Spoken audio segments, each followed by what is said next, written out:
welcome to my glorious channel. It is Kimberly Rose here, and on this channel you're gonna get lifestyle tips, personal growth stories, and disability awareness. Can't forget that. So if you are new to the Rosebud family, make sure to subscribe, and if you are back, thank you. So for this video, y'all, it's gonna be a lot. Let me just take a deep breath.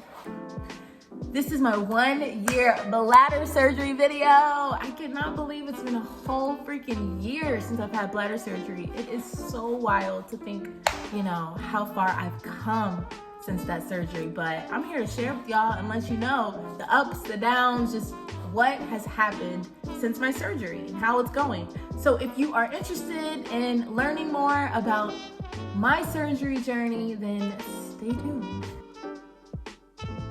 All right, guys, so let me do a really brief overview of this surgery. So it is called the Indiana Augmentation Cystoplasty. And what it is, basically, it does two things. It makes my bladder bigger, and it also reroutes my urine, okay? So how they made it bigger is that they used part of my intestines, and they attached it to the bladder to make my bladder bigger in order to hold more urine, okay? Second thing they did is that they rerouted my bladder, okay? So instead of me using the restroom through my urethra, I now have this new channel where urine will pass through something called a stoma, which is a hole, okay? And it allows me to be able to use the restroom.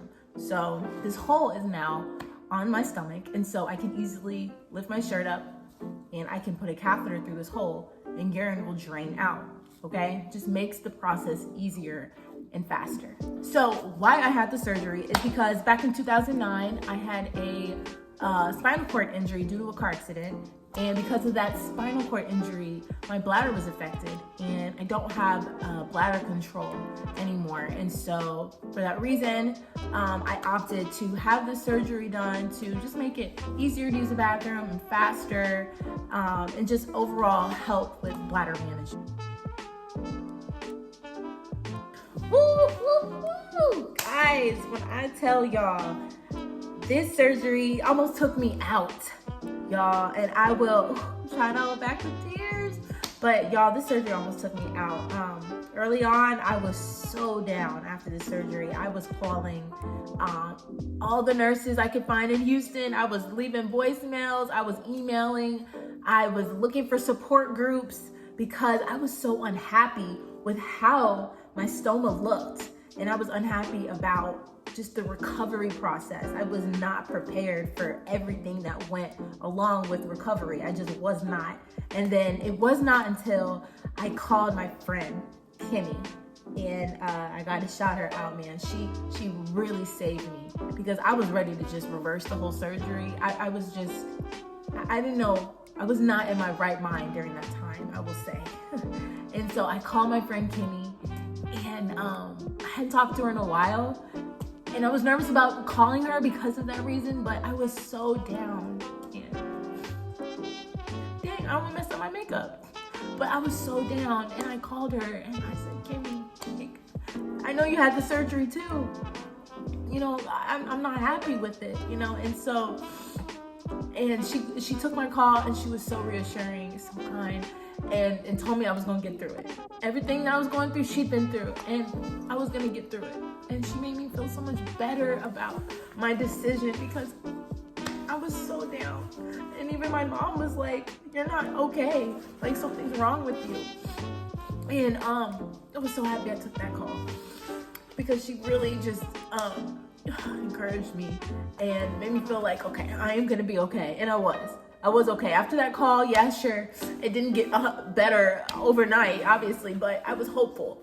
And that's what I needed, to just have some hope, because I really was feeling hopeless. It was such a big change so quickly. I went from, I was living away from home, 2,000 miles away from home, and on my own and so independent. And then I came home and had the surgery done and was just bedridden. I had a home health nurse coming in every day helping me. My mother had to help me get dressed. I couldn't move around. I was stuck at home. I had a bag attached to me, a catheter bag. I had another hole draining. This stoma was healing. It was just, my body was all out of sorts and I was helpless. And so it was so much so fast. And that's what really caused probably my depression. I'm gonna say it. Thankfully, things are so much better now. a year later, I can say I'm so incredibly pleased with the surgery. I'm just so incredibly happier now. Hell yeah, I've had some complications since my surgery. As y'all know, if you've watched the videos, I did get a blood clot shortly after my surgery when I was in recovery. And that blood clot went away, praise Jesus. But let me just keep it all the way real.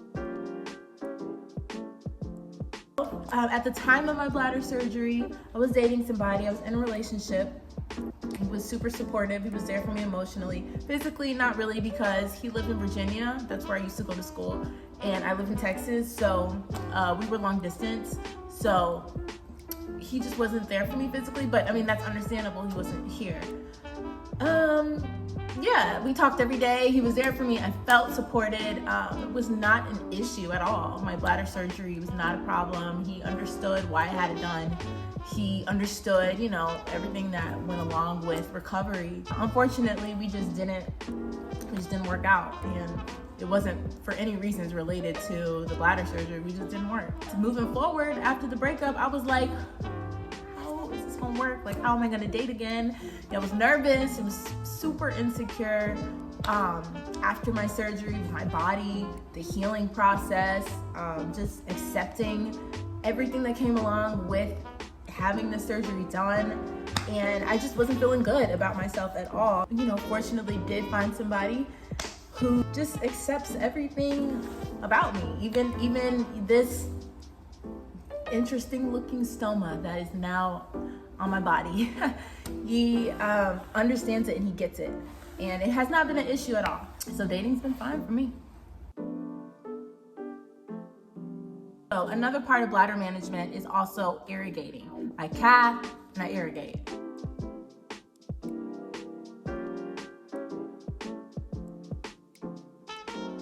So irrigating is basically when you remove excess mucus from the bladder.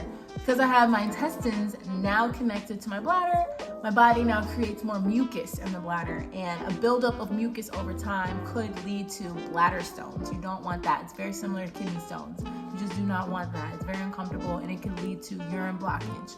And so for that reason, I have to irrigate daily just to prevent that from happening. So this is how I irrigate. I'm gonna show you guys. We have our lovely stoma here. Make sure you cath. You wanna irrigate on an empty bladder. You wanna get your supplies ready. So I have an empty bottle here and I have my saline. I pour my saline into my bottle, okay? Just enough to fill up a syringe. Go ahead and get your syringe out. All right, this is my syringe. Dip the syringe into the bottle of saline. So I will pull all the saline into the syringe, okay? Okay, this is what it looks like, straight catheter, no bag. And I will put the straight catheter, once I open it, I'll put it straight into the stoma hole and push it all the way in. Not all the way in, let me just clarify. Don't push it all the way in because urine or whatever else will come out. Liquid will come out of your body. Even though you cath, still there's more in there, always more. Something's gonna come out. So you don't push it all the way in, just about halfway or so. And then push it in. Take your saline, your syringe filled with saline, and you put it on the end of that straight catheter that's still inside of your stoma, and then you push your saline all the way in, and that goes inside of your bladder, okay? Kind of move around a little bit, let it kind of wash your bladder. You're kind of giving your bladder a facial. And so after a few seconds or a minute, you stop. What you do is, now this is a key, very important step that I had to learn, it took me a while. Okay, so you don't just take your syringe off because urine and everything's just gonna come out of that hole, okay? So what you do, you take the straight catheter that's still inside of you, you kink it, so you kind of fold it over a little bit, you take the syringe off, you kind of toss it to the side, whatever. So then you still have it kinked. I like to keep an empty water bottle around. You put it on the outside of that straight catheter. Then you unkink it, and then you let whatever else is inside of your bladder drain. Once it's done draining, you take the straight catheter out of your stoma, dry off your stoma. You have your paper here. Dry your stoma. You got a Band-Aid, cover it up, pull up your pants, and go about your day. I would say my clothing choices have changed a little bit, but not that much. I mean, the only con that I can think of now that I have a stoma is that I don't wear bodysuits as much. And just let me just shout out bodysuits. You know, they helped me out over the years because my underwear would show all the time because I would transfer, and bodysuits just gave me that relief. I didn't have to worry about, you know, is my underwear showing in the back. It just really gave me that ability to just not worry.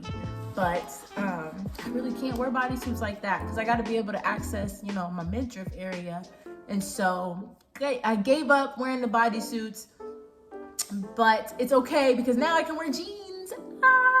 Before I was wearing jeans, but not like that because y'all, it's such a hassle having to pull your pants down all the time throughout the day, trying to use a bathroom and then pull them up while you're sitting down is just super hard. I definitely have more variety when it comes to wearing pants. All right, guys, so that is it for this video. I am all done and I am finished talking. I'm thirsty and a little hungry.